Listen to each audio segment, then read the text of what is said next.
Good evening, everyone. This is a meeting of the Policy Subcommittee of the School Committee.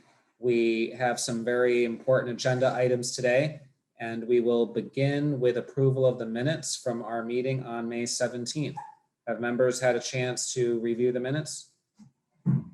Yes. Would someone like to move the minutes?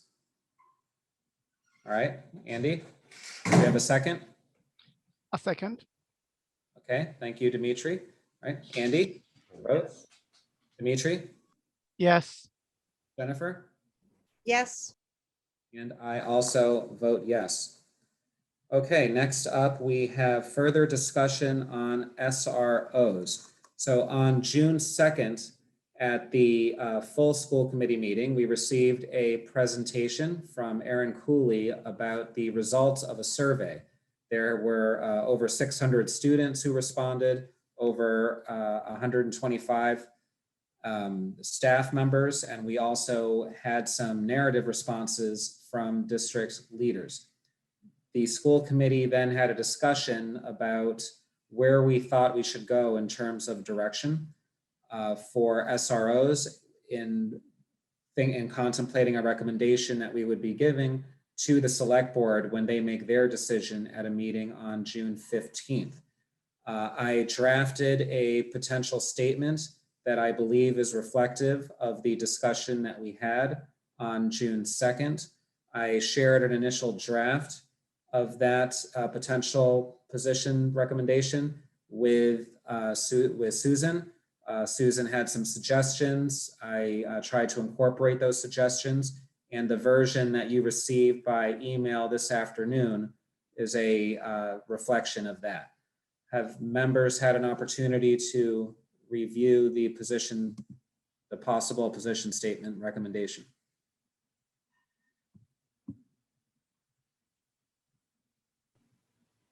David, did the Yes. did the school committee members who are not on the policy subcommittee also get it?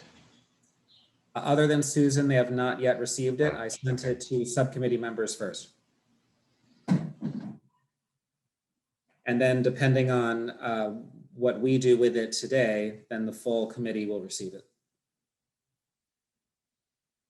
So if any of you have some initial thoughts.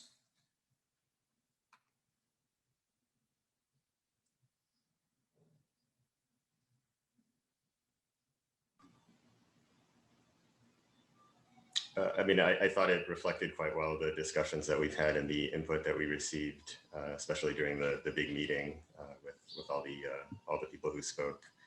So whatever comments I have, they're very few and they're on sort of points of detail. Okay. Anyone else have some general comments on it, and then we can dive into details? Jennifer? I think that my only sort of general comment was towards the end of the document when we start to think about other movement forward and a little bit more detail about where that work would lie, with whom, and so we, just sort of in thinking about, I guess, let me be more specific, in thinking about what a program might look like that meets the needs of the district. How would that work be undertaken so that we could come to some development of or review in order to put in an application for a waiver? Does that make sense? Yes. All right, so perhaps I'll ask that question to Michelle, Casey, and Mary Ellen. In the past, I know we probably don't have a precise parallel to this situation, but when there is going to be an overhaul of a program, perhaps loosely related to health and guidance, how is that usually undertaken? So I would say that's the program review process that we would use to do a deep dive into the current content, the current structure of a program, and then bring it back to subcommittee to look at, and then eventually make a proposal for what the new program would look like. Okay. I don't know if Casey or Mary Ellen want to. No, I'm just going to agree and nodding Yeah. my head and agreeing that would be the process. it's a lengthy process, and that's exactly how we would go through it. It's intentionally to be a lengthy process because there's a significant amount of review that occurs, and occasionally there are pilots. Occasionally, there are lots of different considerations that are made. So it's usually like almost a 3-year process with different phases and stages in it. I don't know if Casey has anything to add on her end. No, not much more. No, I mean, I would say, I wonder here if this is more towards a particular part of the program that we're being asked about, and therefore, might have a different type of, to look at just a part of a program versus a full program. Yes. Now, my impression from the discussion on the 2nd was that school committee members seem to have unanimity around the idea that we should be replacing the SRO program, at least as it's currently constituted. So it sounded to me more like a complete overhaul, not necessarily to the exclusion of police officers, but just rethinking in general how we provide these services in pursuit of the objectives that the SRO program intends to achieve. Jennifer? Just in listening to your comments and Michelle's, I'm just wondering if maybe Michelle was thinking, like, when you said health and wellness, whether or not we were talking about an entire health and wellness program review versus, right, I see shaking of heads, but I think that's what she was saying, is that we would be looking at that component. So I just want to make sure we're all on the same page, that this component of the intersection of this and health and wellness versus the entire health and wellness program. I see some nods. David, is that your understanding? And then I see Dimitri. Yeah, and I think I have a slightly different understanding. My understanding is that it seems strongly on school committee that we were all in agreement that the SRO program needs to be terminated. I think it also seemed to be clear that we didn't think this is the appropriate role for police officers. So I think it's the entire program. And if something else was to replace it, because even in a health and wellness program that involves police officers, I don't even understand the educational goals of that. So that would need to be reviewed and be brought back to school committee again to see whether this is again, I think we're all in agreement that this is not about the officers who are conducting the program. We're all in agreement that we will continue a relationship with the police department. The question becomes, if this educational programming that seeks to reimagine public safety in the school is not what's appropriate, and it seems that we were all in agreement with that.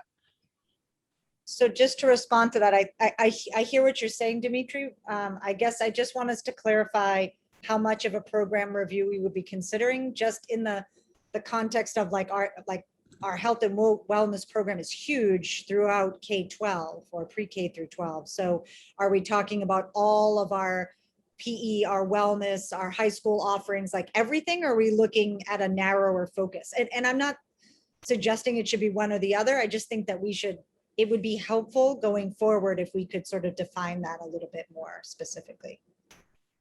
Andy? And another side of this is that we can't just terminate the program without applying to the state for a waiver, right? And that application needs to include our description of what we plan to put in place of the current SRO program. And so it seems like a review that could take 3 years seems a bit overkill, perhaps, for that immediate purpose. So I'm wondering if there's some streamlined version of this that we could undertake and get it done so that this doesn't drag on for years before we can even get back to the state. Right, I agree with Andy. Therein lies my concern, because yes, on the one hand, this is not a program we can just terminate overnight. It's not something that we can do exclusively on our own. It's not even ultimately up to us. We're making a recommendation. That being said, we do have to follow the legal requirements. They are spelled out fairly clearly. We would need to have a proposal as to what would be replacing the SRO program, and it needs to have some level of specificity to it in terms of how exactly we would be fulfilling the stated statutory objectives of the SRO program. I agree with Andy that 3 years would be way too long for something like this. At the same time, it'll be more than a day, obviously, but there can be some kind of reasonable in between. What that in between would look like is not entirely clear, but perhaps it would be a quasi program review type format that we could take on an expedited timescale. Do any other members of the subcommittee or anyone else on this in this Zoom meeting have thoughts on that? David, I'm a little unclear because we are a school committee. If the SRO program is a police department program managed by the town, it's for them to think through. Because if we no longer want to participate in that end of it, it's for them to rethink what the SRO program is going to be. But what we are communicating is that we don't see the educational value of having police officers in our schools in those particular roles. So we have done our piece. It is for them to rethink. If they want to engage us in the rethinking, we could. But it is not our responsibility to rethink the SRO program. We've communicated, right? Or am I confused? Well, as a technical matter, I would agree, but I think the reason why this was even referred to us was because in our position as school committee members, it is the belief that we're going to have the best understanding of what's going to be in the best interests of our community. And so therefore we would need to be a part of that planning to help ensure that our students are being served. And furthermore, that when the SRO program is terminated, that our students wouldn't suddenly be without any support services. Because regardless as to what we may think at the macro level of the SRO program, there are students who've said they were benefiting from elements of it. And we would want to make sure that our students are not suddenly left without those supports to which they've grown accustomed. So it does make sense, I believe, at least, for us to be collaborating with the other relevant town bodies around what would replace the SRO program. Susan?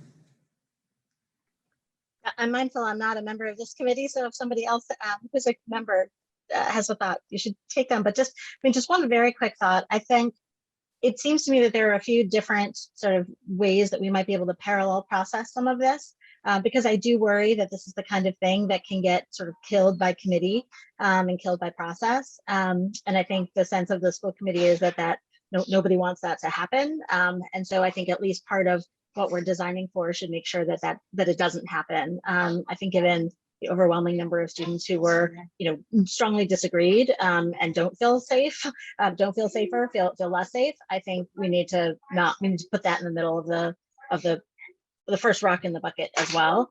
So it does seem to me that if we need a waiver from the state, then I wonder if that's like a phone call that can happen tomorrow to figure out, so what exactly is that? Is there a particular format? Is there a particular set of districts who are already doing this, or a template?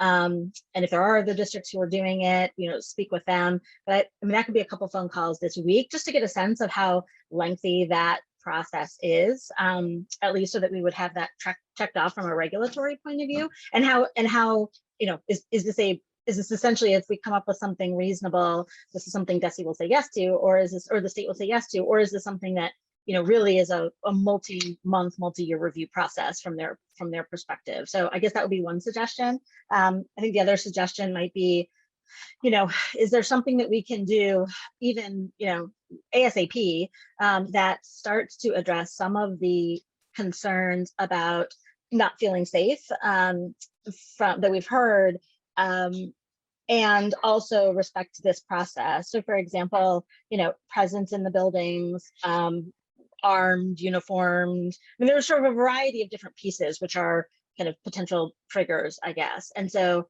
I just wonder if while we do that piece and let that timeline play out, not for 3 years, but for whatever period of time that takes, then I think there's also the process of, so what is it that we can do in the meantime immediately to sort of start to address the presence questions that have been coming up.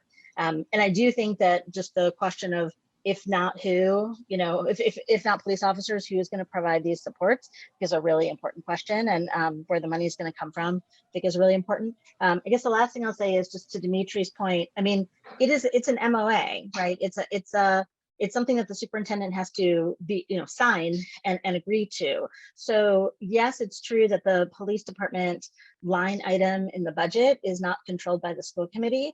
At the same time, it's not like, well, anybody can put police officers in our building and there's nothing we can do about it. It's a relationship, it's a process. And I think it's important to maintain a good relationship there. So I guess I'm wondering if there's some way for us to be able to frame what it is that we think is important and express that, and especially sort of without losing the urgency of it, and then use that to strengthen the relationship, not necessarily, to make it adversarial in any way. All right, I definitely agree with basically everything you said, Susan. I also like the idea of following up with DESE about what their expectations would be for a waiver application, so we can better understand what is the degree of specificity that's required. Although even if the requirements are not onerous, I would still want to make sure that there is something substantive that we could have in place almost immediately, so that there is not a period of time where suddenly students lose support they've grown accustomed to. Andy, and then I'll go to some of the other school committee members who are not on the subcommittee. Go ahead, Andy. Yeah, to one of Susan's points, I believe the MOA is actually pretty non-specific about a lot of aspects of the program. And for example, like the fact that one of the SROs has an office at the high school, like I don't think that's in the MOA, right? So to the extent that we're obligated only to follow the MOA and have some flexibility outside of that, and I don't know whether that's true. I think there are a lot of changes we can make without having to revise the MOA yet, right? Okay, Helen.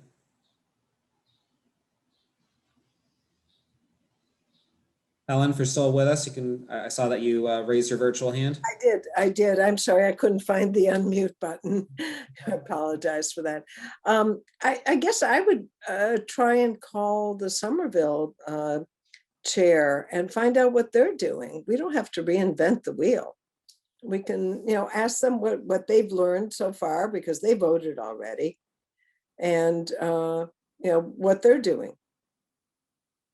That would be one thing. The other thing too, maybe to talk with MASC and see what's happening statewide with this issue. I can volunteer to do that. I can give a call to Glenn and find out, so that we have a sense of what else is happening. I think, if it's a loose MOA, we would fashion it the way that we think is helpful. Yes. Okay. Stephen? Thanks, David. I just wanted to comment that it seems to me that although some students may be feeling some support from the SRO program, we also know from Erin's presentation that some students feel uncomfortable with SROs in the school, and I would think that mitigates against the support that students are receiving that you're suggesting would require immediate mitigation. So in other words, I think I'm not sure why we would not proceed with urgency, given that there's an equity issue, and then proceed, cautiously and thoughtfully with how to make sure that students receive the support that they lose, those who felt that they had support, to the SRO program. In other words, I hope this doesn't delay our recommendation to immediately terminate the SRO program. I agree with you. I'm seeing it more as a parallel process. I would like to move as expeditiously as we can, but being mindful of the particular individuals who said that they liked some of the supports they were receiving. I would want to make sure that they, even if it were one person, I wouldn't want that one student to suddenly lose support that he or she had been enjoying. So just for us to be really careful about that piece, but that should in no way slow down the overall process of terminating the program. Great. So then could we potentially then recommend some sort of study group to determine what combination of, as you have in that highlighted bit, educators, guidance counselors, mental health professionals, and public health experts, what's the right combination arrangement of those professionals to provide those supports? In other words, can we say that that's our recommendation, that we'll study that issue going forward and that will be sufficient? Yes, we could have language to that effect. Helen, I recommendation. Oh, sorry, go ahead. Yeah, I just, one thought, I think, the vote would be next on the 14th, schools over on the 21st.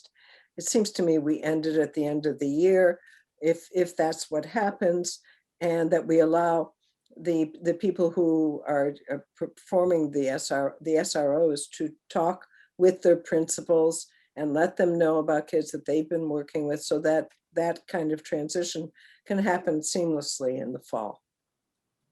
But I don't think we just sort of, say, okay, June 15th, it's over. I think, we give it a little bit of, till the end of the year. It's just a natural time to end something. Okay, Suzanne? Yeah, I mean, I'm kind of agreeing with people, that's for sure. We've had support and help from the police department for decades at the high school. It didn't look like, it wasn't SRO, it was whatever it was, but it was a program students had access, perhaps not at the high school, maybe it was through the police offices themselves at the headquarters, I don't know. But it's worth looking at what we had for many years, because I think it did work without suggesting that police are educators, and we did not suggest that police need to have offices in the building. And so I think that was a combination of the help of the counselors in the schools and with their connections through the town. It'd be worth looking at. Okay, Casey? Thanks, David. Would terminating the program mean that, so right now we have some really great relationships and very positive and working relationships between Katie McCabe and Donnell with some of our students in the RISE program, both at Heath and at Runkle. So we're terminating the program at least, from now until the end of the year, if we set a date. Would that mean that next school year, those relationships couldn't continue? So we have pretty set visits at some of the schools that kids look forward to. And these aren't like whole group, these are one-on-one or maybe small groups with some of the police officers. Just want to make sure we're thoughtful about that piece. Okay. Now I see that we have some members of the public who would like to speak. Ryan Black. Robin, if you could promote Ryan. While she's promoting, could I just ask a question? Because there's a difference between, I think, a program, where there's somebody stationed in a school and somebody coming in to do a visit to a classroom or to meet with a student, that was, I see those as very different types of things. I don't know if others do or not, but to me that I don't see the point to stopping something that has been a positive relationship on a one-on-one basis, occasionally, not somebody who's stationed in the school as a resource officer. So. Okay. All right, Ryan, go ahead. Can you hear me okay? Yes. Thank you, David. Ryan Black, town meeting member, precinct 6, and also someone who kind of followed the Task Force for Reimagined Policing's work very carefully. Just for the committee's benefit, I wanted to offer kind of clarification on something I'm kind of hearing a little bit of confusion about. It seems folks are kind of conflating the SRO program with the AWARE program, which are two actually different programs involving police officers in the schools. The AWARE program is where kind of cops come in to teach about health and wellness, which, to some that might seem strange and also kind of maybe not the best folks to talk about health and wellness, but that's actually distinct from the SRO program, who are kind of to what Helen was talking about, the officers who are stationed in the schools. So yeah, just want to offer some clarification on that. And also, I think I heard some confusion earlier about how you might have to request a waiver, like from the state. That's actually not the case anymore, because as of last year, state law no longer requires SROs. So yeah, just wanted to offer those 2 points of clarification. Thank you. Okay, thank you. Robin, if you could also promote Kristan Singleton.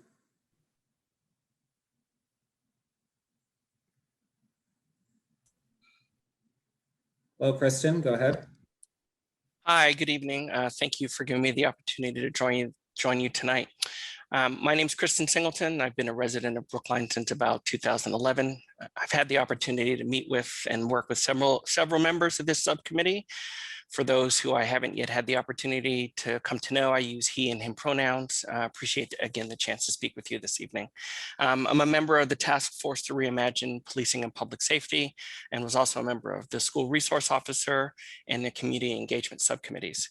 I've appreciated the direction that we're taking in the conversation tonight, and I just wanted to lift up a few points for us to keep in mind as we're considering what we might want to put in place to the work that we've been doing with school resource officers.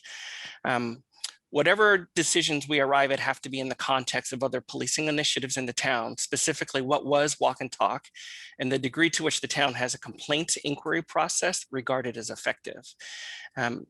The discussions earlier in May about walk and talks really helped surface the feeling that town residents, some of us, feel stigmatized by policing programs that are implemented at the Housing Authority. And I've shared both in writing and in other meeting spaces here that it also contributes to folks feeling over-policed within Brookline. And so whatever solution that we come up with has to take into account how all of the parts are meant to fit together and should create a more effective climate for public safety in the town. The second thing I just want to make sure we consider is that all the discussions that we've had so far about school resource officers, very little of the discussion has been rooted in program outcomes. I think it's pretty disappointing and unhelpful, and it's also a self-inflicted wound by the Brookline Police Department. It's forced us into conversations around separating people from programs, but ultimately, we've sought data throughout the course of the task force meetings and public hearings, during discussions, even in this policy subcommittee, where we've focused primarily on stories about students feeling supported, but we really don't have particularly good data about who has contact with officers and the ostensible benefits of the contact. So whatever we come up with, I'd like to continue to make the push for our needing to improve the opportunities to have data about program outcomes, have a better understanding of who is coming in contact with officers, and we can move to having accountability discussions about the programs we hope to implement and get away from some of the conversations about the personalities and the people that are doing the work. And I just want to remind us that the continuing to rely on community policing approaches has unintended consequences for us. We saw some of them in your own survey data. Last time you all were convened for discussion, where despite receiving the assurances from the Brookline Police Department that officers were not involved in school discipline, among the things that school leaders said were that they appreciated that school resource officers were present to help mediate and break up fights, which was Dr. Marini was surprised by this. I think we were all found that was inconsistent with both what we'd heard and what we believe to be the objectives of the program. So we're making sure that we want to replace it with something that doesn't result in these unintended consequences. As Ryan mentioned just prior, Massachusetts legislation no longer requires the districts have SROs. So there's little reason for us to have to continue to navigate these potentially especially negative, but an unanticipated outcome. So wanted to thank you for your discussion this evening and appreciate the opportunity to speak with you. All right, thank you. Michelle, I see that you had your hand up. Yeah, and I think one of the speakers, Ryan Black, brought it up. I just want to clarify around the AWARE program. It is not the entire AWARE program that is covered all of the pieces of the wellness. There are some very specific topics that generally have to do with things in the legal that have legal ramifications that the police officers are part of. In addition, they are not the designated teacher for most of those topics. They are joined by a classroom teacher from the Brookline Public Schools and do the planning simultaneously. Just to clarify the AWARE program versus the SRO piece. Jennifer? David, do you think you could clarify for me? I just want to make sure I understand correctly. I understand that there's no longer rule that we need to have SROs, that law has changed. But my understanding is in changing, if we were to no longer have SROs, we still need to submit an alternative plan. Is that correct? Am I understanding that correctly? Or could you clarify that? Just, I think that I'm hearing some different things and I just want to make sure I understand it. So when I was looking up the legislation around SROs, there was a provision about seeking a waiver. Now, perhaps there was something else in 2020 that I haven't seen yet, but at least that statute that dates to 2017, that still seems to be on the books. Now, there might be some other law that changed it. So if perhaps Ryan Black or someone else could maybe send your source for that information, that would be very helpful. Suzanne? Yeah, I was just curious, we had DARE for years and years and years with, I think, no evidence of its effectiveness. I'm just wondering what the evidence is about what the AWARE program, if that program, if there's evidence that it does what it purports to do, or if it is effective as a program.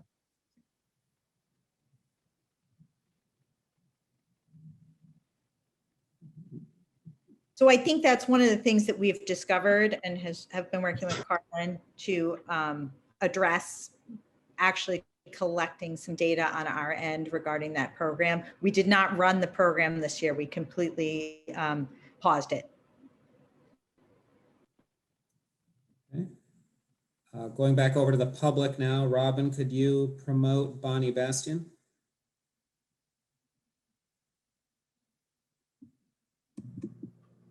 Hey, everybody. Can you hear me? Yes. Bonnie Bastien, she, her, hers, town meeting member, precinct 5. And I want to lift up what Dimitri was saying, because what Dimitri was saying is also what I heard. I heard a very powerful, very powerful feedback from the larger school committee about the removal of this program. And I hear you also talking about the removal of this program, but I don't hear the urgency I feel it requires. I feel like there's a big caution here, but I think something that is also relevant here that came up with the walk and talk. I'm sorry, I'm also a part of the task force to reimagine policing in Brookline. Was that when we think about these things, it's not at all my majority wins situation. It's if someone feels like they are unsafe, then that trumps everything, right? Because if you had a teacher that made people feel unsafe, that would be an emergency status, right? No matter how beneficial that teacher might be to other students. When there's a group, especially a racialized group, especially, a very clear, distinct line between white students, Black students, that, as a real true equity stance, this is essential, this is important, and a way for the school committee to really take a stand here. And again, this isn't about the police officers themselves. This is about police in general being in schools, people feeling unsafe, and taking real decisive action to get rid of them. Thank you. All right, thank you. Robin, could you promote Savyon Cohen?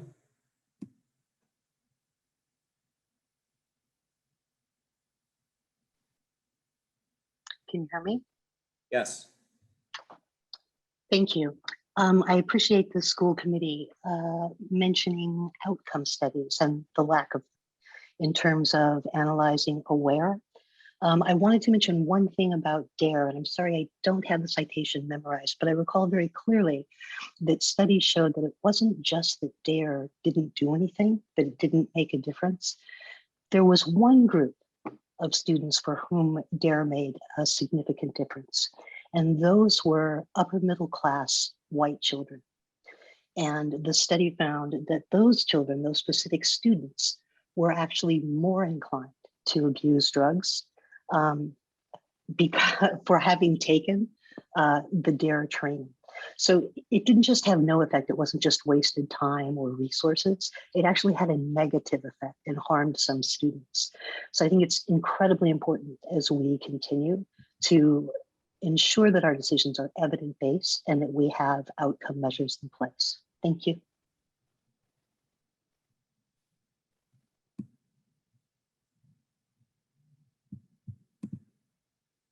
All right.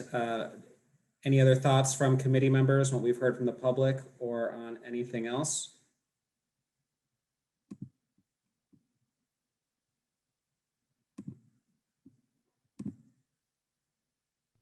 So sorry, David, if I could just, I know I'm not a member of this committee yet, but so is your intention going forward then to pursue two tracks? One is to proceed with the recommendation of the termination of this program, and then two, to design some way of determining what supports will be lost and how to mitigate that? Yes, that would be And the my, resolution of the regulatory environment for this recommendation. yes. Thank you. Jennifer? Oh, I thought you were going to. No? No. Okay. No, I'm good. I was just nodding agreement at this. What are our next steps that we need to take, David? Susan's got her hand up. Go ahead, Susan. No, thank you. So first of all, thank you to the members of the public who are here. Appreciate your thoughts. I just want to come back to something I said at the very beginning about maybe a parallel process. One piece of it is just figuring out with absolute clarity what it is that might be required from the state, because I do think that there is some confusion. It is clear that the December 2020 law says that SROs are not required, but at the same time, clearly that we just need some more answers on that about about things from the state. And then I think the second piece of that, though, is, there's a fair number of these pieces that even if we can't change things on a dime, there are things that we can change on a dime. So just to go back to the point of urgency, if there are particular things about this program, like, I don't want to repeat myself, but presence in the building, uniforms, being armed, there are a variety of things that are, we know, the most important things, then can those get addressed ASAP while we figure out some of the other pieces, such as who is the best person to provide this service and whatnot. I think that there is sort of work to do over the summer, perhaps, where we can get a really good sense with the principals and the police department of exactly what it is that they're doing, and senior staff, exactly what it is that is getting done right now, and then start to think a little bit about all the questions, David, that you raised at the beginning, which is, do they need to happen at all? If those things do need to happen, what is the right skill set of people to do them? And then what are the right FTEs, budgets, et cetera, that would be required to do? I mean, there's sort of like technicalities to sort of how it would sort of be implemented. Because I do think that there are things we can remove right away, but there are things that are going to take a little bit longer. And luckily we do have the summer in front of us. I mean, I'm also mindful that budgets don't turn on a dime. Next year's budget has already been approved. And so part of the question is, how do we think about a conversation about next year's budget? Not even planning for the following year, but how do we think about allocating next year's budget against these goals? Because that might need some revision also. Hey, Susan, just for clarity's sake, I'm sorry, I'm interrupting. Go ahead, Suzanne.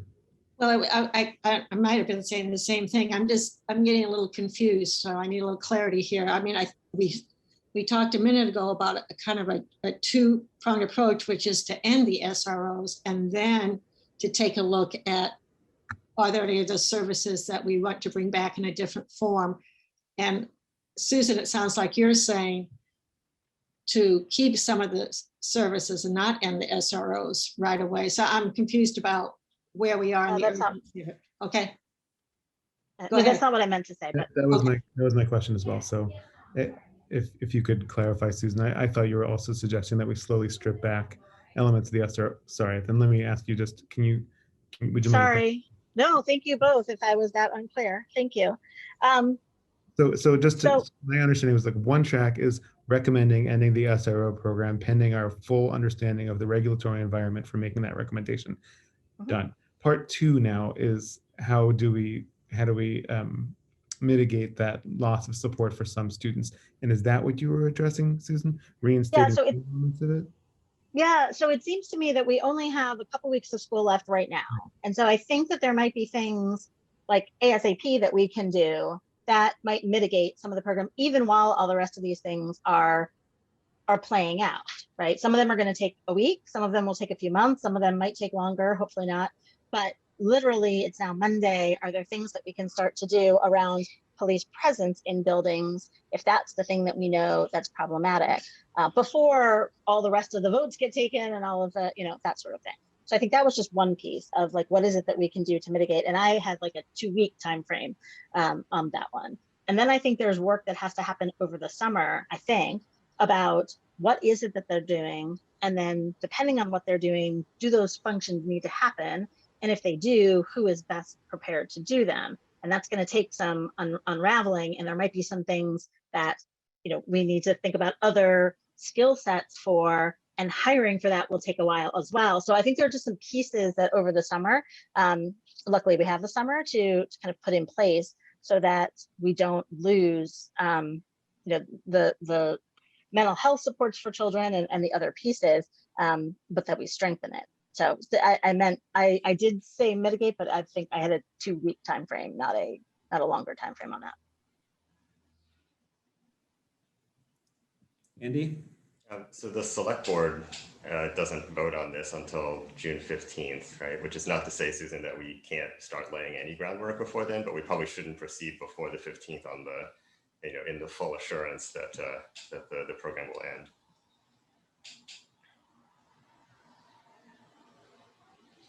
I mean, just from my perspective, it's more important that the full school committee gets there about who we want in our buildings and what we want them doing. The select board is an important vote. I don't want to minimize that, but I also want to say that if the school committee feels strongly about something, we should be able to make that happen in our buildings. So it's just I guess I'm not waiting for the select board, that's all. And I definitely appreciate the point about how this is, how this intersects with walk and talk and some of those other pieces, for sure. And at the same time, I don't want to wait for those pieces to play out for us to be able to act on our side. So sort of both and. All right, any other comments from, go ahead, Andy. I'm just wondering, so you gave us, David, a draft document of the recommendation that we'd be voting on in school committee. Do you plan to workshop that at some point, or should we simply send you our comments separately? Well, because that could be construed as deliberation, I think we actually do need to do that in public session. Maybe this isn't the moment, though. Right. Okay. David, I like the document as is. I think you've done a brilliant job, but I do want to stress what I think Susan raised for us. There is one, a superintendent we had agreed to do the program. So I think we need to make sure that in our communication with the select board, we are saying that we are rescinding that participation in the program. Now they have to make a decisions about the continuity of the program, which we are advising to discontinue. But I think we have to be clear that we are saying we're not continuing with this program.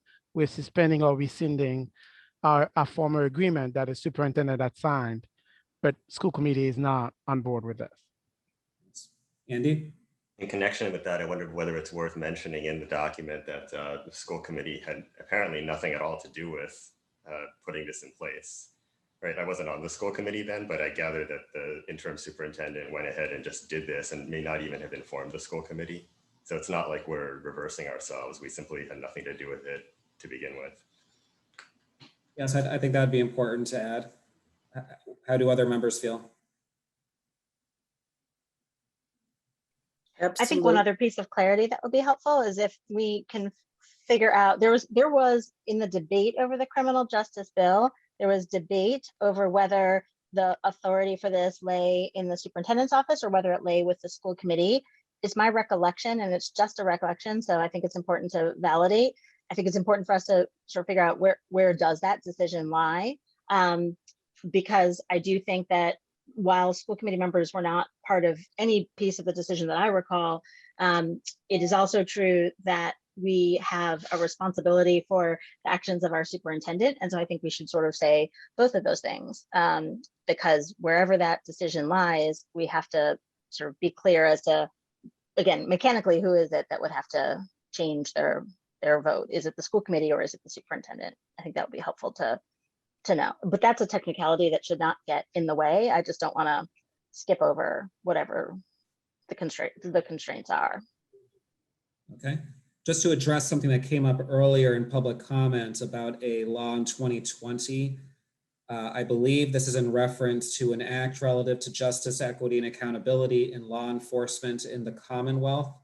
It does not appear, though, that Governor Baker has signed that as of yet. Now, maybe he did, and I just have missed it yet. I am not entirely up to date here, but a bill does not become a law without the governor's signature. So that's going to be an important piece to verify. Now, in terms of another, we have some more public comments. Robin, could you promote Kimberley Richardson?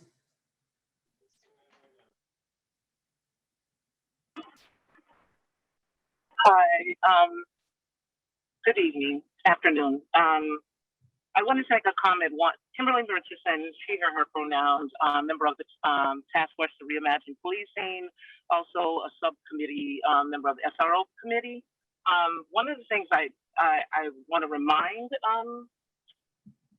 you all is that the select board, because I think I heard Andy, say that we should the select board is going to be voting June 15th, right? I want to remind you that the select board actually put it into your hands to make that decision. And so it sounds like you all are on the right track to end this, because it should be ended. That's one. And my second point, and I thought I heard, and I'm not sure, that when you talked about ending the program, that there are people students who like it and benefit from it, and that they could possibly have these opportunities for police officers drop in, or sometimes I don't know, but I don't think that's a good idea, right? So if those people who benefit from the program, the police officers can do that in the community. They shouldn't be in schools. And I believe that it's just been proven. Anyway, I just wanted to share that. Thank you.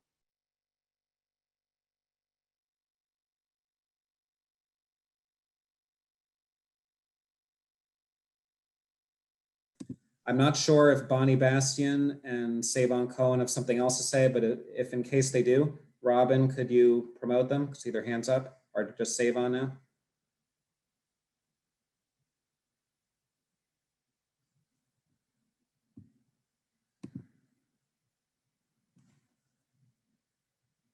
Go ahead, Savyon, if you had something else to say.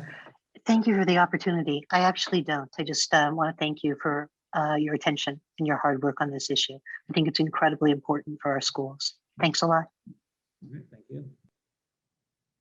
Okay, how about subcommittee members or other school committee members?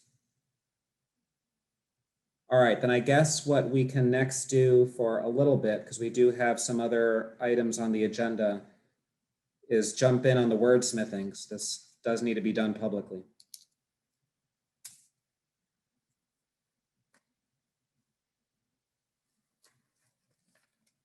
And we'll have another two more opportunities at this. On the policy subcommittee meeting next Monday, there can be further wordsmithing. And then of course, at the full school committee meeting that it follows the policy meeting on the 14th. But ideally, we would be as close to ready as possible for the full school committee meeting so that we don't have to take too much time in that meeting working on this.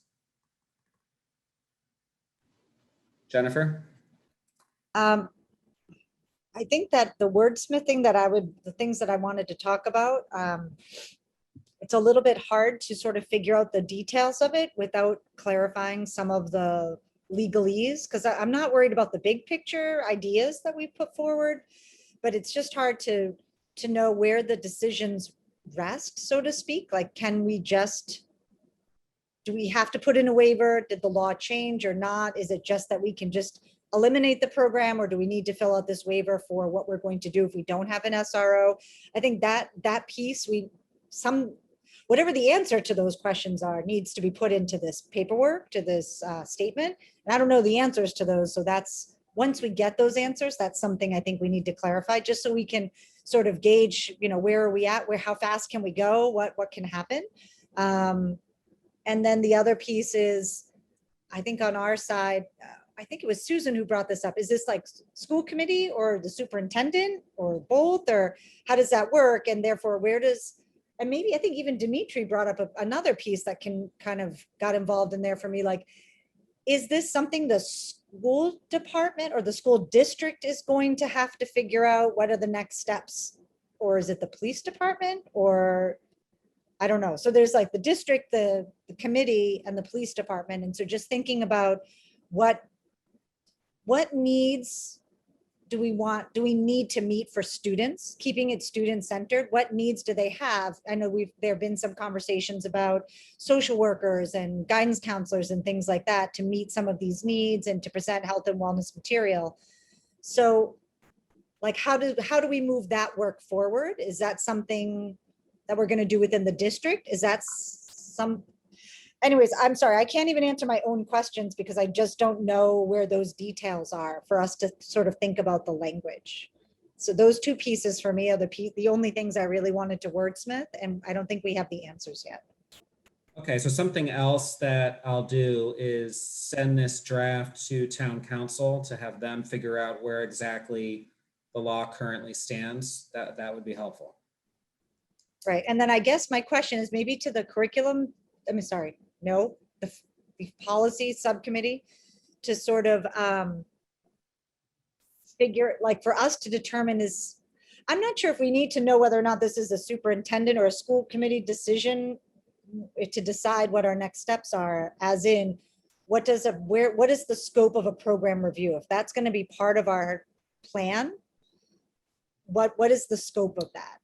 Because if we open it up to all health and wellness programs, that's a much bigger program review. And if people are looking to move faster, I think we need to really narrow the scope.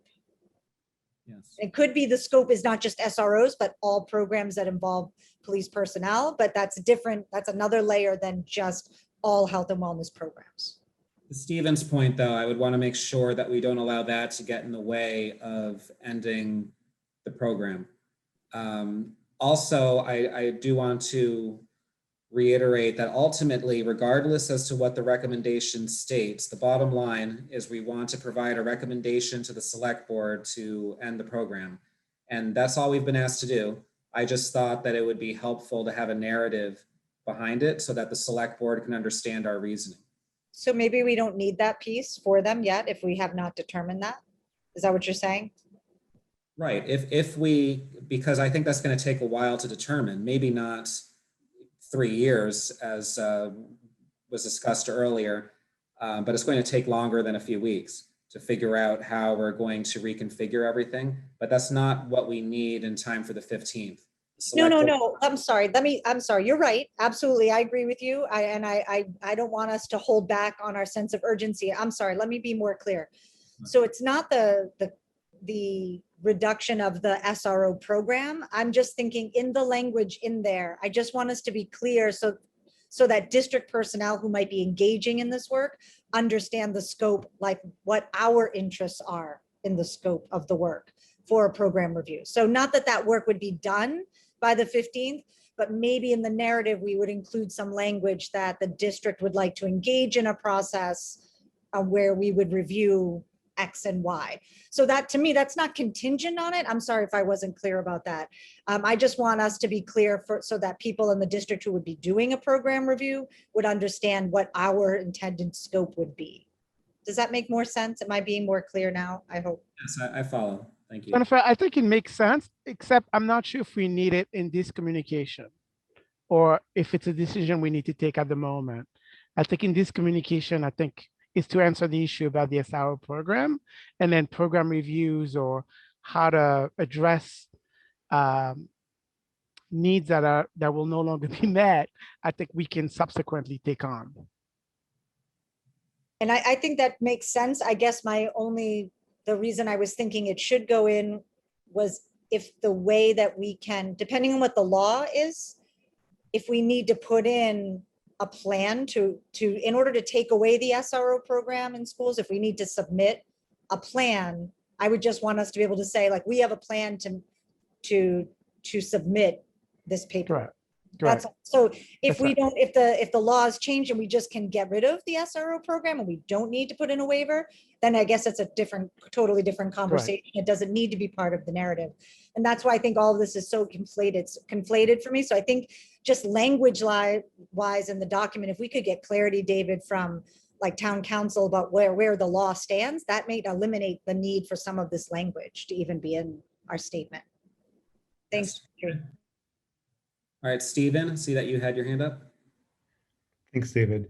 I just wanted to say that I think it's a really, really beautifully written memo. I only have one recommendation, which is that it's not till the bottom of page 2 that we start talking about the rationale for our decision. We spend a lot of time talking about the process by which we arrived at that decision.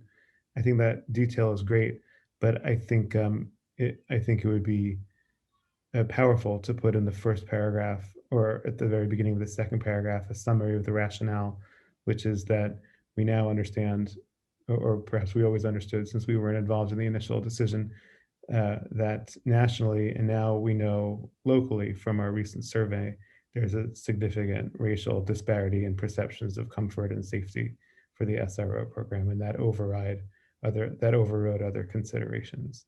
I think a statement like that would be useful in that it would be explanatory. And I do think it's worth making a statement in this memo as well, since I think since we came to this decision unanimously, it does seem like a strong representation of our values as a community.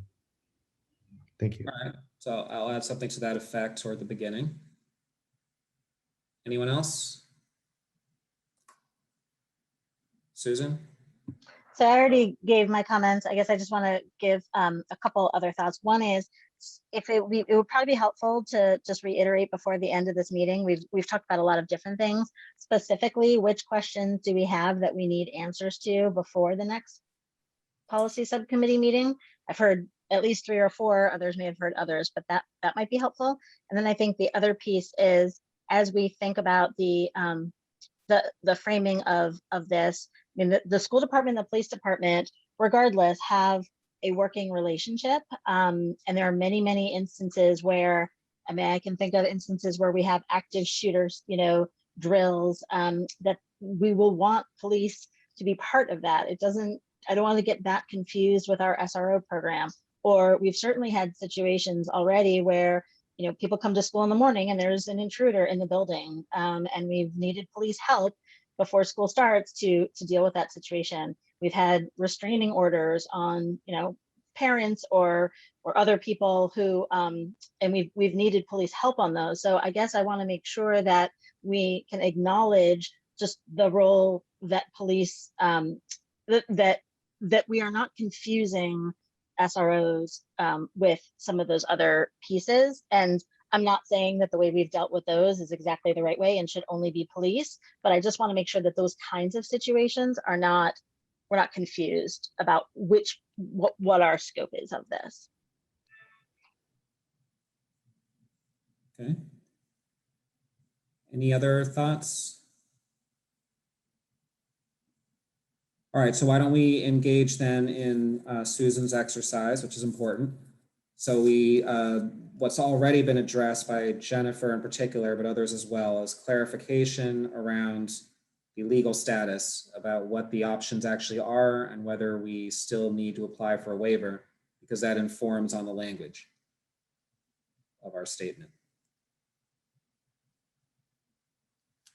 Now, Susan, to your point about clarifying that we would still be involved with the police in some capacity, are you suggesting that that be explicitly mentioned somewhere in the statement?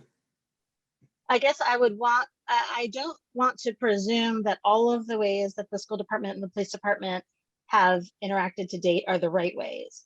What I would like, so I don't want to do that. And I don't think that this is the document to do that in. All I want to do is say that the scope of this document, this is kind of where Dimitri was going of like, and Jennifer, of like, the scope of this document is the SRO program and the kinds of things that are happening is consistent police presence in the buildings with under an MOA and a certain set of assumptions, that those other pieces, sorry, can you hear me?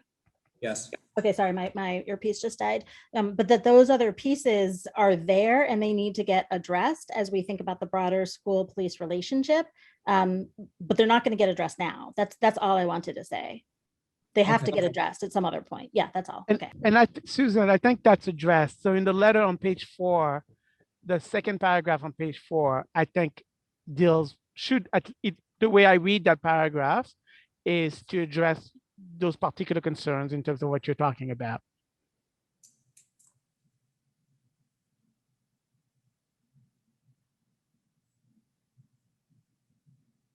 Like that very first sentence, I think it seems to me is doing exactly what you're recommending here. I'm just pulling it up and yeah. And I don't think we have to have the process to address those things in place. But I do think we probably need a process to address those other pieces. That's all. Yeah. Okay, any other thoughts? Andy? David, I just wanted to have clarity in terms of what happens next. Are we going back to school committee for a final vote, or are we just going to go ahead and then issue this letter?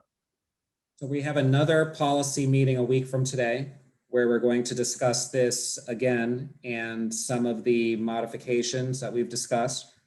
By that point, we'll have clarity around the current legal status about whether a waiver is still required or not, and if so, what a waiver would entail, as that could impact part of the narrative explanation that accompanies our recommendation. Also, because of open meeting law, while this sounds a little counterintuitive, I'll be in touch with some non-members of the policy subcommittee to sort of help with very specific wordsmithing. That won't constitute a majority of any other committee, of course, and then have an updated draft for our review on the 14th. And then that very same evening, we have a full school committee meeting, and hopefully the draft would be ready to go so that we could vote on it at the full school committee meeting. So I'm sorry, let me just make sure, because next Tuesday is the 15th, when the Yes. select board is going to take that vote. So you're saying that we're going to meet again on the 14th, Yes, review it, finalize it, and then bring it to school committee for a vote that same night. correct. Okay. So school committee members will be voting on something they would not have had a chance to see Well, prior. they can see it beforehand. I can share the draft with everyone. I just can't talk about it with them or a majority. Okay. Andy?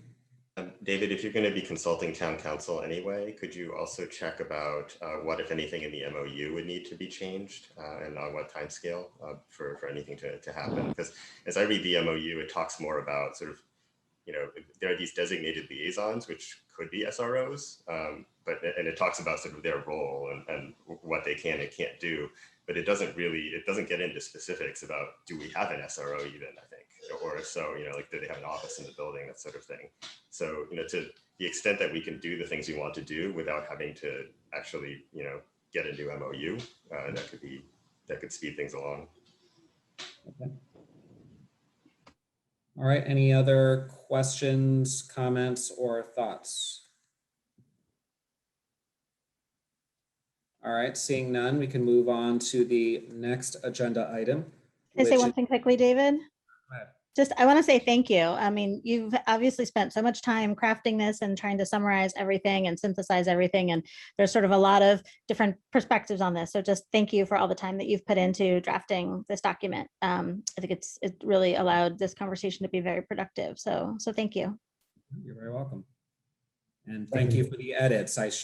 Susan was the very first person I shared the draft with.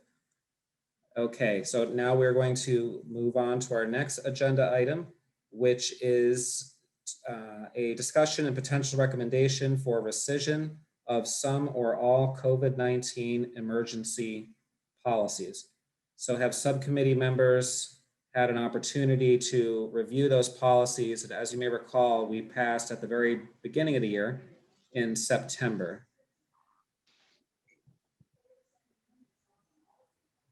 Some of them do not, by the explicit language, do not seem to require any school committee action because they allow for the superintendent to essentially say this is no longer applicable, and then the policy lies dormant. But there are others that explicitly state that the school committee needs to take a vote. There's also, David, the face mask, face covering policy, which is not, that's a separate policy. It's not part of the sort of omnibus COVID Yes, emergency policy, which I think is also part of this discussion. yes. So looking at those, what do members think about which policies we should recommend to rescind or alternatively declare inactive in some way? Rescind is probably the easiest. We could always bring it back if we have to. Another alternative would be we could add a sentence somewhere just saying that if an emergency is to arise in the future, the superintendent can bring this to the school committee's attention for a vote. And that way we keep the policies in the books for future pandemics, although hopefully we won't have any.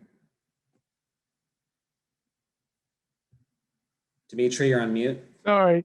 I lean that way, that my preference would be to leave those for a superintendent to decide when to execute. So like, it would be to give, we would vote to give the superintendent the authority to decide when best to suspend these policies, and the superintendent and his or her team can make those kind of decisions. And then if they need to reactivate them, they would in consultation with school committee. But I would rather give central admin the flexibility to make these kind of decisions. All right, Andy? Oh, just that the face covering policy, I think, needs to be treated differently, because it doesn't just give the superintendent discretion, right? It says these policies are in place until I guess we rescind them. And in fact, we're violating it right now because, people outside, kids outside are no longer masking, which is not provided for in the policy. So we need to do something more proactive on that one. So on that one, I don't see necessarily a flaw in how the policy is written, but just so we didn't take that vote. So we should probably be taking that vote. So Suzanne, when we have our docket meeting tomorrow morning, we probably want to add that so that we can formally say that we no longer need to have masking. Face masking, yeah. Okay. Or we should change it to a new policy. I mean, we are still requiring some forms of masking, just not the ones in that policy. So I don't know whether, we should peg it to whatever it is we're going to be using to actually make the on the ground decision over time. So or just hand it over to the superintendent, I suppose. Okay, so we can add that line. Now, just process-wise, that takes more than a couple meetings. So in terms of our vote, that's something we could do right away at our next full meeting, but to change the policy is going to take a couple meetings. But yes, I agree with Dimitri's framework about adding in that language to create that flexibility. So that way we already have policies in place. If COVID-19 rears its horrendous head again in the fall, or if some other pandemic arises, we at least have something in place. Any other thoughts? No? Okay, so I guess we can have that vote at an upcoming school committee meeting, and I'll add some language to these policies for some additional discretion for the superintendent. Jennifer? Sorry, can you just clarify, the vote is to change the language, the upcoming vote would be to change the language to make it at the discretion of the superintendent? Is that correct? So the upcoming vote at the school committee meeting would just be to rescind the face mask policy. In terms of the face mask restrictions that went into place, we're rescinding those, and the superintendent can proceed as he wishes from there, just as if the policy were not in place, because there was an explicit line in the face mask policy saying that it applies until the school committee rescinds it by vote. So we're having a vote to rescind those particular face mask measures, but that does not interfere with the superintendent's ability to implement other measures. Are we doing that as of the end of the school year, or are we saying as of right now? I just want to be clear for members of the community that we're not necessarily saying that there's no masks needed in school. So can we be clear, or is that what people are saying?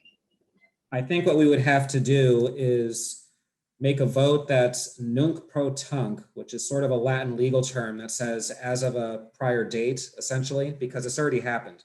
It's been lifted, but we didn't follow the policy of the letter. So this is sort of fixing that.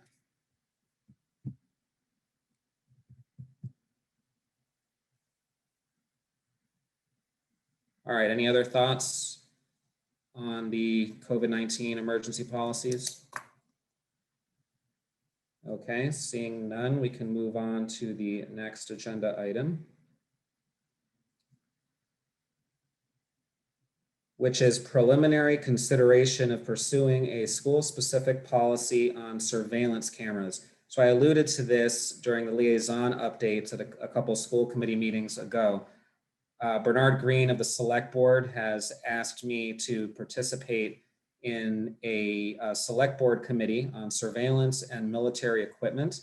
I've gone to a couple of those sessions, and there's a lot of interest with the surveillance that takes place on school properties. A lot of questions were asked about our use of cameras, the technology, how long we record, whether it's motion activated or constantly running. The answer to that is motion activated. Where the cameras are placed, which buildings, which rooms, and whether we should have a school-specific policy on it. The MASC has a template policy for this that dates to 2015. It's fairly vague and doesn't say a whole lot. It's maybe half a page. So it seemed that the members of the surveillance committee were hoping that we would have something a bit more robust. Susan, I recall that you indicated that this connects to a lot of other issues that we've been dealing with. So if perhaps you might want to provide that context for us. Sure. Two things. One is just the notion of where surveillance cameras are and are not in town and in the school buildings has a long history. And so I would want to be mindful of those conversations as we enter this, just to get the background of them. And the second thing is that because this, and let me just stop there. The second thing is that as we think about something that was raised during public comment, the sort of the feeling of surveillance and the feeling of always being watched, every move being watched, the cameras do contribute to that. So I guess I would just want to be mindful of, if we do decide to go in the direction of more cameras, I'm not sure we will end up going there, but if we did, what effect that might have as part of the surveillance, because that's what all the literature on was, not just on SROs, it was on the effect of the constant police surveillance, and the effect of that on people's emotional well-being and their readiness to learn in an environment. So cameras are part of that piece. Dimitri? Yeah, I think Susan said it well for me. This is not disconnected from the conversation we just had with the SRO. I think the concern about the SRO is about this over-policing or this encroaching surveillance state and infiltration of police in our daily lives in a democracy. It is not healthy. And to me, if we just had a conversation about the SRO, that conversation just provides the answer on where we stand on surveillance. They're not separate.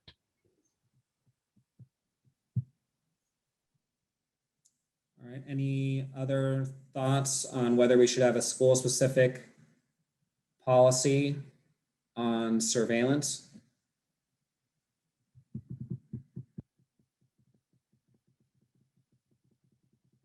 And if we were to, would we want just sort of a generic one that says that we are mindful of it and that we will have annual reports for the superintendent? That's essentially what the MASC one says. It's very brief.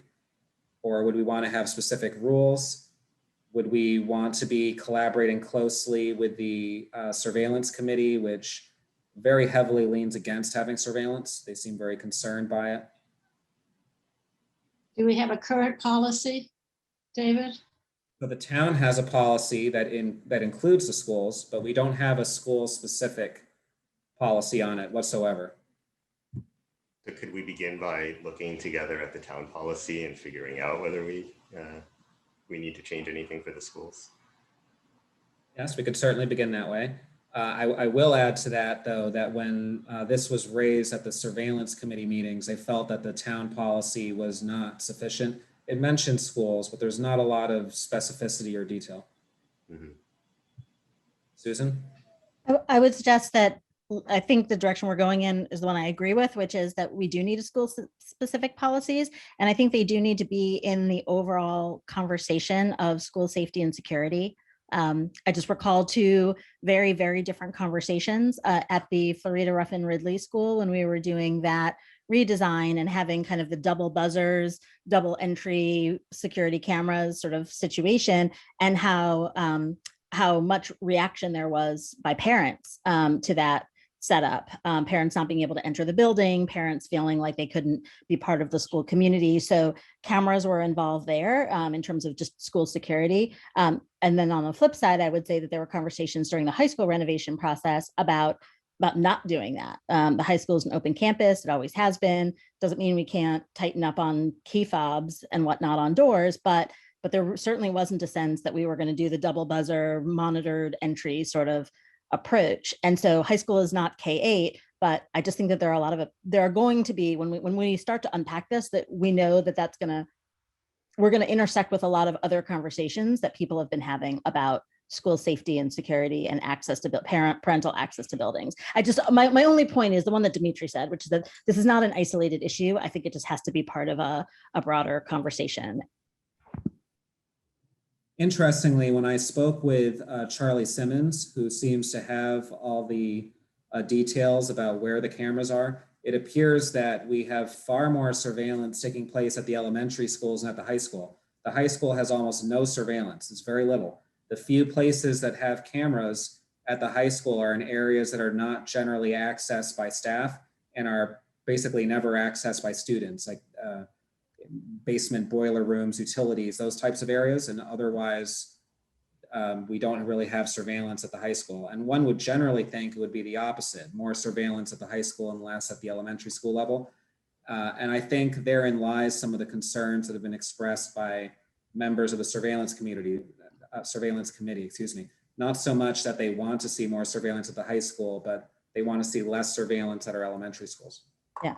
And I will just say, without having a consistent policy across these, it has yielded quite strange conversations where, again, on the high school, we were having a discussion, not to get into too much detail, but about what grade of bulletproof film we were going to have on the glass.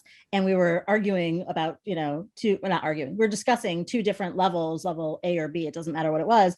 And where we kind of landed was, actually, either one of those, they can just walk in the front door. Like they don't need to, we're kind of talking about this thing on films, on glass, and spending hundreds of thousands of dollars on it when they can just walk in the front door. So at any rate, I think that they all just need to be like the philosophy of what it means to have an open campus versus a surveillance sort of situation, what it means to like how we want to be as a community. And I think we've faced a lot of pushback on that in the past, especially right after school shooting situations, exactly as you just suggested. And for the most part, we keep coming back to the decision of not going in that direction.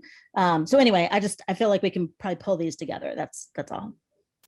Mary Ellen, if I could ask you also, perhaps you, Casey, where do our building leaders stand on surveillance? In particular, the cameras, because that's what we're mainly focused on, but also more broadly. I don't know. Erin might know. She's still on the call. I don't know if we've ever surveyed them about surveillance. We can certainly do that. Because it appears that the general trajectory we've been on with our buildings is, with the exception of the high school, although even there with fobs, that there's more surveillance rather than less. I can at least recall when I was a student coming through the Brookline schools, we had at least it seemed like it was a very open environment, even at the elementary school level. Mm-hmm. My parents would come in anytime they wanted and it was fine. And other families would come in and out. And it's not like that anymore. You have to bring the buzzer in front and there's a lot more security. And there may be perfectly valid reasons for that, but it's part of a broader discussion that we need to have. And that's very important to the community.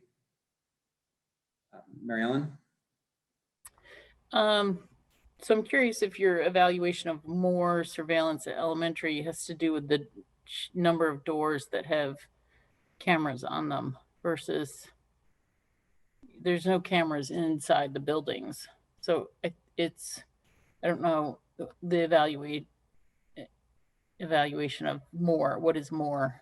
I know with every new building project, there are cameras installed for access and entry access so that people can see who's at the door, delivery doors, recess doors, and entry doors, main entry doors. Whereas the high school has a different access, permissions. And I'm sure that's part of what Susan might have been referring to as they were talking about the building, new building coming online, and how access happens and students having fobs and things like that. So, because there's not, so that would be my question around sort of what is it really? Is it really more, or is it just doors? My understanding is it's really doors, and Charlie's got specific security for specific areas that he needs to be able to have access, notice access to, where they're sort of as you described them. Susan? Just Mary Ellen, would you be willing to spend a moment just kind of reviewing for us, because there are a lot of new members, just the work that had been done over maybe 3-4 years ago to create building level security plans? I know that there was training involved, there were cameras, there were kind of a whole variety of things. And since you led that work, I'm wondering if in that anywhere you did get a sense from the principals as to what their priorities were. Just to David's question earlier, maybe you could just talk to us about what that work was and where it stood when it kind of went on pause. Yeah. So the work was to update a 2004-ish, 2010 kind of emergency response protocol on, and to make it more of what's called an all hazards approach, and updating various responses by police, fire, principals, nurses, for a variety of different events and activities. And we also did, and we also worked with the police department and brought up to date an active shooter training where we looked at our plans. We did a security building assessment. We didn't install any new equipment, but it was really about, okay, what's our practice? Where are there potentially maintenance issues? Making sure that pathways were clear, things like that. And so Matt Gillis, our director of operations, and another member of his team were trained sort of how to do that and walk through the buildings. And there's a whole grid and template that was completed on each of those, on each of our buildings, to give us kind of an assessment of security features, protocols that were in place, to the point of really looking at exit lighting, for example, and just making sure the exit lights were still working and are they in the right place, and did we move windows or doors and access, those kinds of things, physical infrastructure things. And then we also worked with police around active shooter planning, and because that had not really been done, and we were focused on adults, specifically adults, and there were a few presentations to school committee around this, and sort of the awareness. And because what was happening is the police department would be in, particularly in 1 or 2 of our building projects, would come in sort of at the end of a building project and say, you need these 5 things, and kind of and so we were trying to incorporate the police department early on in design, so we wouldn't end up having change orders on our buildings. And then we did, and I believe we got through all but 1 of our elementary schools with training the faculty around active shooter, what the protocols would be, what the response would be from the police department. And we did a sort of an active, we did a drill, very peaceful drill, but sort of one that had the people thinking about their spaces differently. If they had an intruder of any type. And then we sort of, the pandemic hit, and then we were sort of, there's some final pieces of that need to be finished around protocol. But we were waiting for around surveillance in the schools. Also around the same time, January of 2020, the surveillance committee that you referred to and one other in the community had sort of, we're beginning to do some work and review around policy, what's appropriate. And so the school department really, and the principals, I believe at that time, were interested in what the community's response was before sort of taking any action steps or making any recommendations. Because it's really a community-based discussion and decision. And so that's why my understanding is that most of the cameras are really just door access, kind of visual door access, so we can see, somebody can see somebody's at the door that needs to get in, and do they recognize them, not recognize them. And one of the priority of the principals was really around having a universal arrival and dismissal practice within the district, because there are, because the buildings have been, my term, wide open and accessible, that in pre-pandemic, that they saw some exposure of just managing people in their building and getting the classes to start on time. As well as just management of the number of adults in the building and the like. So the principals were really more focused on arrival and dismissal procedures, and waiting for sort of where the town was going to be around surveillance. So that's kind of where the work is, and I believe that the principals continued to do that arrival and dismissal work through the pandemic. Because we did, and we do have kids that are in the schools. So there'll probably be some update from them at some point around reopening for next year. I think that's about everything. There's a big manual in my office and a drawer full of materials that will be there for. There's a ton of resources in school around schools. The federal government's been doing this since early 2000. And so what's really nice is that there are a ton of resources out there right now. So you don't have to reinvent the wheel. Well, thank you, Mary Ellen. That was very comprehensive. I appreciate it. Any other thoughts from those who are participating in this meeting with respect to how to proceed with a policy around security and safety surveillance? Do we want to wrap that all into one, do you think, or separate it out? So one specifically on surveillance, and there might be something that's different for building safety, or do you think they combine? Any thoughts on that?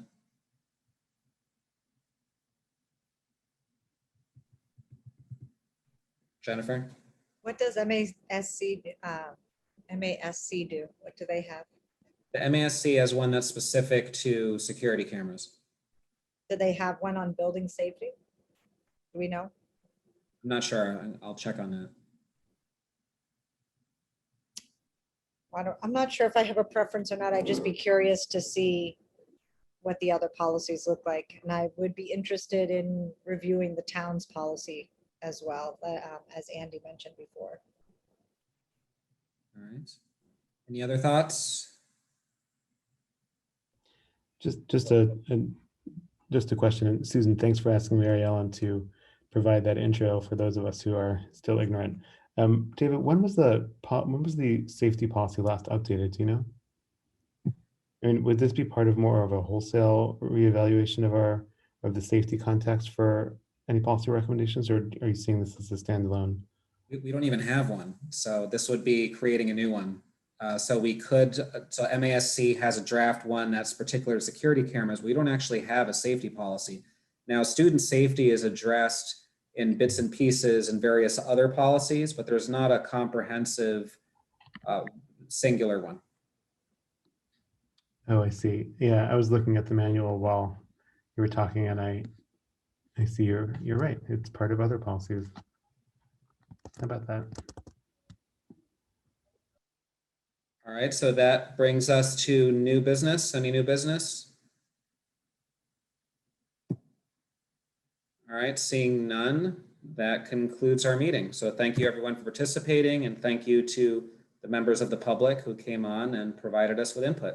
We next meet on next Monday on June 14th. It'll be a 4 o'clock start instead of 5 o'clock. All right, good night, everyone.